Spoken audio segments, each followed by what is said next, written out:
Olá, pessoal! Sejam bem-vindos a mais um podcast Momento Agricultura de Precisão. Esse é o podcast do Grupo Interdisciplinar de Tecnologias em Agricultura de Precisão, o GITAP da FEAGRE Unicamp. Meu nome é Maiara, serei a locutora deste episódio, e o tema que nós iremos tratar hoje são modelos de superfície terrestre. Nosso convidado é o Cristian Willi da Silva Romero. O Cristian é engenheiro agrônomo e especialista em georreferenciamento de imóveis rurais. Atualmente, ele é doutorando pelo programa da Faculdade de Engenharia Agrícola da FEAGRE Unicamp. Tem experiência em diversas áreas, dentre elas geoprocessamento, sensoriamento remoto, análise espacial e topografia aplicada. Cristian, queríamos agradecer o seu convite, essa disponibilidade de participar com a gente hoje deste episódio. Bom, obrigado, Maiara. Eu que agradeço vocês pelo convite. Primeiramente, gostaria também de cumprimentar os ouvintes desse podcast. É um prazer poder estar participando e estar fazendo essa troca de informações e tudo mais. Fico bem contente com o convite. Nós que agradecemos. Cristian, existem alguns modelos que representam a topografia de uma determinada área e por meio desses modelos, nós acabamos utilizando eles para derivar algumas informações sobre fatores do terreno que estão altamente associados ao transporte de água, migração de substância. E desta maneira, nós esperamos uma relação entre essas informações e a variabilidade das propriedades do solo. No nosso grupo de pesquisa, nós temos alguns alunos que trabalham com modelos digitais de elevação e atributos que são derivados desse modelo, sempre buscando modelos mais precisos para ajudar na predição espacial das propriedades do solo. E também outros estudos, eles também vêm utilizando essas informações como informações auxiliares nesse mapeamento da propriedade. No entanto, existem algumas dúvidas relacionadas aos produtos que representam esses fatores do terreno, mais precisamente a terminologia, como é o caso de modelo digital de elevação, modelo digital de terreno e modelo digital de superfície. Então, essas diferentes terminologias, elas acabam confundindo alguns usuários e até nós mesmos. Você poderia nos explicar se há diferenças entre esses produtos e quais são elas? Legal. Na verdade, essas terminologias, os nomes se parecem um pouco, Tudo começa com modelo digital e só muda a última palavra, que vai diferir em elevação, terreno e superfície. Essa técnica, ela foi mais difundida a partir dos anos 90, Quando a gente teve a missão do SRTM, foi quando essa parte de modelagem digital, ela iniciou. Antigamente, esse tipo de trabalho era muito utilizado através da aerofotogrametria. O pessoal utilizava estereoscópio e tudo mais, para ter uma noção, de como que era um modelo tridimensional de alguma área em questão e tudo mais. Então, beleza. Entrando na parte da terminologia, o primeiro, deles é o MDE, que é o modelo digital de elevação. O princípio dele é a utilização de um dado raster.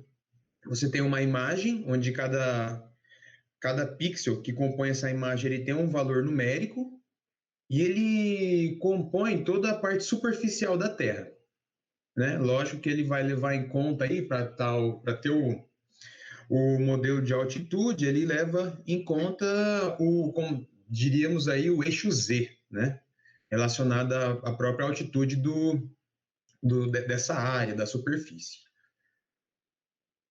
E temos em complemento dele, eu falo em complemento, mas em alguns países o pessoal fala que é sinônimo. Aqui no Brasil e na grande maioria mesmo dos lugares do mundo, a gente coloca que é complemento. O MDT, Modelo Digital do Terreno, ele é complemento do MDE.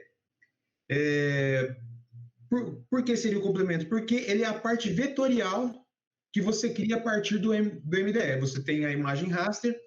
Então, o MDT ele é o resultado a partir do raster transformado em vetores, tá? E o modelo de superfície, ele difere um pouco desses dois, porque ele não vai partir do nível do solo. Ele vai considerar a edificação que tem acima do solo, entendeu? Então, todo elemento que compõe a superfície, seja ela aí natural ou não artificial, né, construções e tudo mais, o modelo digital de superfície ele considera. Então, basicamente, essa é a diferença desses três modelos. Ah, sim. Só para ver se eu entendi. O modelo digital de elevação e o modelo digital do terreno, o que basicamente mudaria seria o formato deles, que um seria vetorial e outro raster. Exatamente.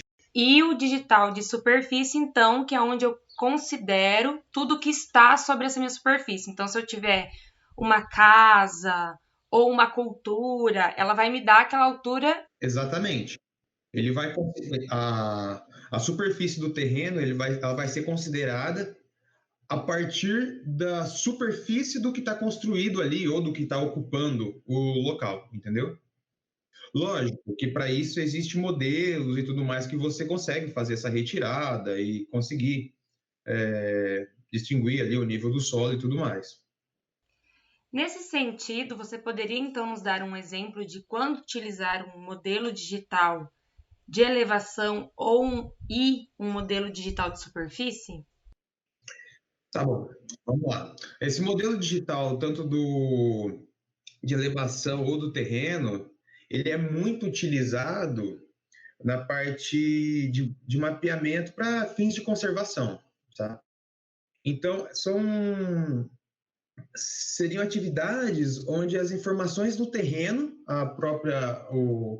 o relevo ali, a altura né, que falaríamos aí, do terreno seria importante. Um outro exemplo, criação de curvas de nível, terraços, supondo que você tem uma área com uma declividade alta, você quer ali fazer alguma atividade que visa diminuir a erosão, você vai estar utilizando o modelo digital do terreno. Já o modelo digital de superfície, ele tem uma gama de utilização, principalmente em perímetro urbano. Porque no perímetro urbano, a superfície é bem homogênea, né? Você tem pavimentações, você tem construções, você tem também componentes vegetais, né? E tudo mais. Então, ele é bem utilizado nessas regiões. Um exemplo que você pode estar utilizando vamos falar da questão paisagística ali, que envolve temperaturas, tipo ilhas de calor dentro de uma área urbana. Então, é importante você obter um modelo de superfície para você entender melhor a topografia não só do terreno, mas a topografia acima do nível do solo que tem naquela área. Entendeu? E outra área que utilizam também o MDS é na parte de mineração, porque ele possibilita o cálculo das pilhas de minério. Ele também é bem utilizado nessa área. Ah, legal. E que plataformas assim você utiliza e recomenda para que a gente tenha acesso a esses dados? Olha, quando a gente pega algo a nível global, todas as plataformas elas são oriundas do SRTM, tá? Hoje a gente tem o ALUS, tem o GDEM e tem entre outras aí, mas todas, quando você pega numa escala maior, vem a partir do SRTM. Porque o SRTM ele começou, né, a missão foi feita com 90 metros e, por exemplo, hoje você tem o ALUS que é 12,5, você tem o GDEM que é 30. Esse ano a NASA lançou uma plataforma que é a NASA DEM. Então, eles dizem ser eu particularmente eu não utilizei ainda, eles dizem ser o melhor modelo digital até o momento, porque o algoritmo para correção, né, do SRTM é muito forte. Então, até então a gente tinha de 30 metros e o ALUS com 12,5, mas na verdade essa redução ela é simplesmente, de todo que a gente encontra, ela é uma reamostragem, porque ele vai basear na imagem de 90 metros. Então faz ali uma reamostragem diminuindo o tamanho desse pixel para 30 metros, considerando a projeção mesmo do terreno e tudo mais. Ah, sim, legal. Essa questão do detalhamento maior sobre a superfície que um produto de uma plataforma oferece em relação à outra, até era uma questão, né, que nós íamos fazer a você.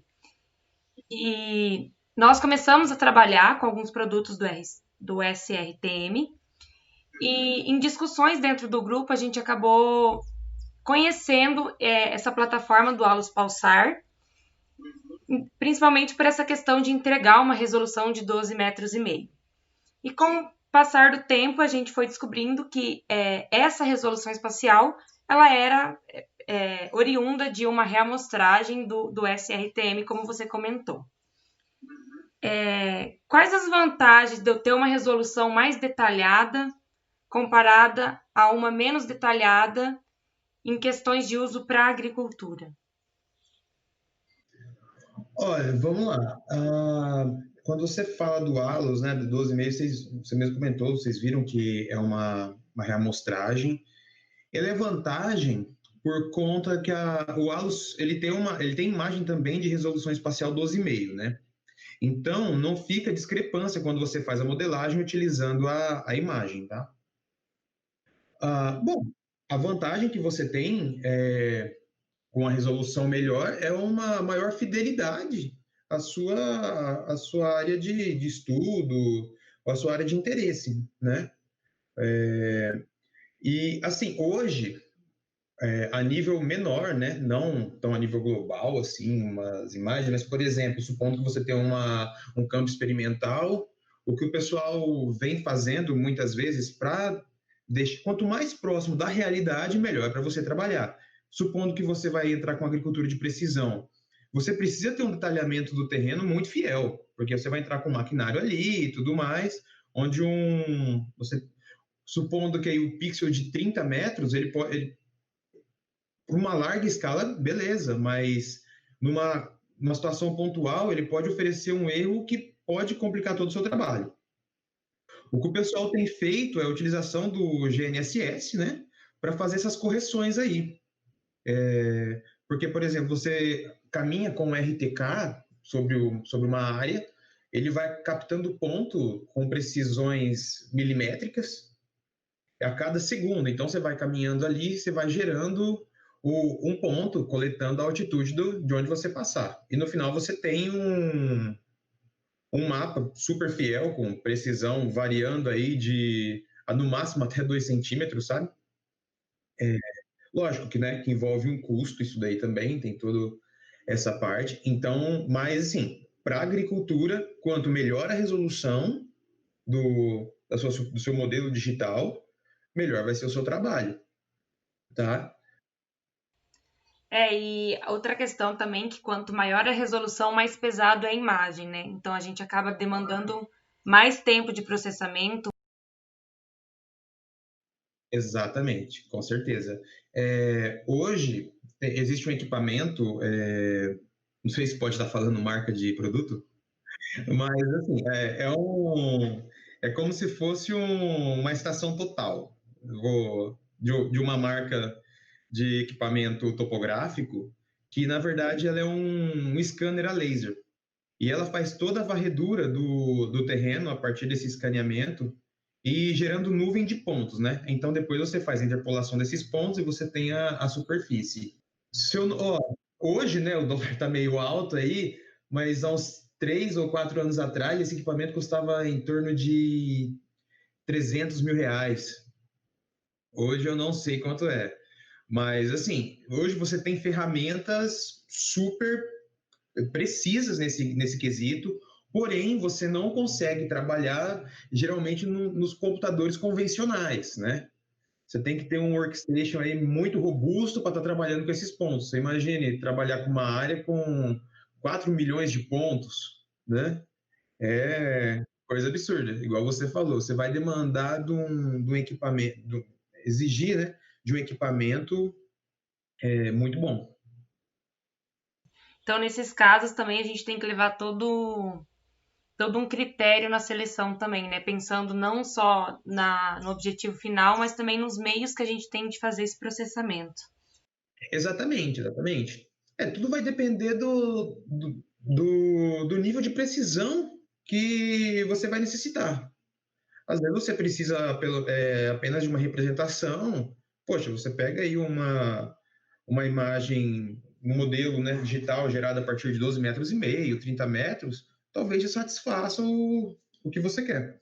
Mas em outros casos, você necessita de algo mais preciso. E assim, à medida que quanto maior a precisão que você vai necessitando, mais robustez de equipamento você vai precisando também, e isso tudo vai tendo um custo ao final do seu projeto, né? Vai aumentando também. Agora eu vou entrar numa questão de uma plataforma específica, que é a plataforma do Alus. Nós temos um canal no YouTube, nós temos alguns vídeos, e um dos vídeos é demonstrando como que a gente faz para fazer o download, né, de um modelo digital de elevação dessa plataforma. E lá nesse vídeo surgiram alguns comentários mais técnicos. Por exemplo, na hora da gente fazer o download, aparece algumas opções de polarizações, por exemplo, do tipo HH, HV. Você poderia nos dizer o que significa essas siglas e o que essas polarizações poderiam influenciar na hora de escolhermos um arquivo que contém as informações de altitude? Tá, beleza. Eu vou tentar dar uma resumida, tá? Essas polarizações nada mais é do que o sentido da radiação eletromagnética que ela recebe que na verdade, que emite, né, que o equipamento emite para o alvo e a que ele recebe, tá? Por exemplo, polarização HH, ele emite o sinal e recebe essa onda na polarização horizontal. Já no HV, ele emite na posição horizontal e recebe na posição vertical, tá? E assim, qual escolher e tudo mais, isso tudo vai depender do estilo de trabalho que você está tendo, qual alvo você vai estar analisando. Supondo que vamos pensar no estudo de umidade do solo. Você vai ter, né, geralmente você tem culturas ali plantadas e tudo mais, essas culturas são verticais. Se você utilizar com ondas, polarização horizontal, esse retroespalhamento vai ser melhor. O que é o retroespalhamento? É a entrada dessa radiação dentro do seu alvo e a devolução desse mesmo sinal. Consequentemente, se você tem um melhor retroespalhamento, você vai ter uma melhor recepção desse sinal, tá? Agora, em situações onde você vai estudar culturas em específico, a gente falou de solo, agora você vai estudar em específico a cultura. Por exemplo, a cana, né? Seria mais aconselhável, então, você estar utilizando a polarização HV, que o retroespalhamento dentro da cultura agora vai ser melhor. E por vezes, a partir desse resultado, você consegue até diagnosticar o estágio fenológico da cultura instalada ali. Outra questão que nós recebemos, e que você acabou falando na primeira pergunta, era em relação ao arquivo, porque dentro da plataforma Alus Pulsar, o arquivo que nos traz a informação de altitude é o arquivo FBS. E uma das questões que a gente recebeu é no caso de eu querer trabalhar com o modelo digital da superfície, que a pergunta foi do terreno, mas é aquela questão que a gente colocou no início. Tem tanta confusão entre as terminologias que o pessoal acha que o do terreno é sem considerar nenhum tipo de construção. Então, no caso, como você falou mesmo, como que eu faço para obter esse arquivo do modelo digital de superfície? Eu obtenho um modelo digital de elevação e eu preciso fazer um cálculo para eliminar essas edificações? Olha, para ser sincero com vocês, a questão de modelo de superfície vai ser mais uma parte de um novo escaneamento, porque quando esses arquivos foram gerados, né, que no caso todos eles, como a gente comentou no começo, é oriundo do SRTM. O SRTM, ele não teve o resultado, o modelo digital de superfície, entendeu? Ele teve o modelo digital do terreno. Então, particularmente, eu quase nunca, bem pouco, eu trabalhei com ALUS, e ele tem um outro canal, o FBS é o Single Band, se eu não me engano, ele tem um Dual Band também, acho que é o FBD. Eu não sei se ele tem alguma coisa relacionada à superfície, mas eu acho que não, para ser sincero. Ó, uma alternativa que você pode estar trabalhando hoje com o modelo digital de superfície, você pode fazer um novo escaneamento a partir de drone.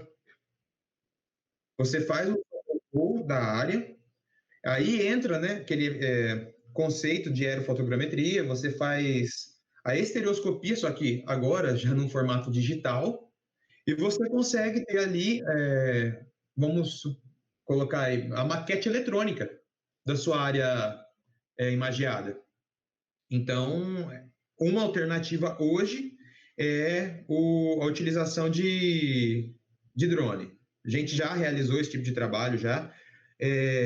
Ficam bons resultados, ainda mais se você tiver bases já referenciadas para você poder fazer um georreferenciamento dessas imagens que você gera, a precisão fica muito boa. Mas, assim, eu não sei te falar se há uma plataforma gratuita para você obter modelo digital de superfície. Amigos ouvintes e Christian, nós chegamos ao final de mais um episódio. Eu gostaria de agradecer a presença e a sua disponibilidade por estar compartilhando um pouco do seu conhecimento conosco. Eu acho que as questões foram bem esclarecedoras, não só para os ouvintes, mas para a gente também do grupo. Certamente essas questões respondidas, ela vai ser útil para diversos usuários e ouvintes. Bom, eu que agradeço o convite de vocês. Espero que essas informações, né, traga algo produtivo aí para os ouvintes e tudo mais, sejam informações legais. E estou à disposição. Qualquer coisa que precisarem referente ao assunto, para trocar ideia, alguma coisa, vai entrar em contato.